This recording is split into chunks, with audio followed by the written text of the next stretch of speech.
Congress పార్టోళ్ళు for long దూరం పోయినా helicopter వేసుకొని పోతున్నారు. గాలి మోటార్లను షేర్ ఆటోల తిరగ వాడుతున్నారు.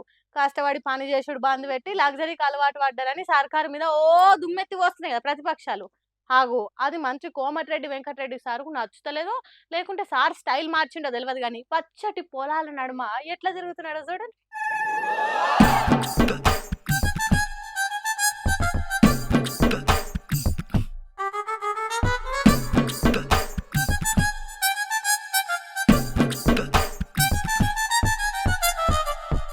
నీ బుల్లెట్ బండెక్కి వచ్చే తప్ప డుగ్గు డుగ్గు డుగ్గు డుగ్గు డుగ్గని ఈ పచ్చని షేడ్లను చూసే తప్ప చిక్కు బుక్కు చిక్కు చిక్కు బుక్ అని అన్నట్టు ఎట్లా పోతున్నాడో చూడుండ్రి మంత్రి సారు.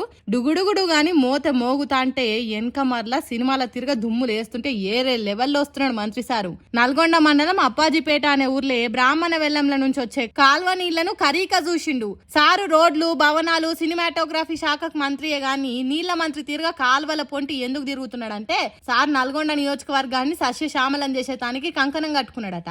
అందుకే అప్పాజిపేటకు కొత్తగా కడుతున్న పిల్ల కాలువల పనులకు శంకుస్థాపన చేసిండు. దీంతో నియోజకవర్గంలో ఉన్న ప్రతి చెరువును నింపి ప్రతి ఎకరానికి నీళ్లిచ్చి పచ్చటి పంటలు వండేటట్టు చేయాలని ఆరాట పడుతున్నాడట మంత్రి సారు. మరి ఇది సోప్ టాప్ కోసమేనా లేకుంటే నిజంగా నల్గొండ నియోజకవర్గ రైతుల కష్టాలు తీర్చే పని చేస్తున్నాడా అనేది ముందు ముందే చూడాలి.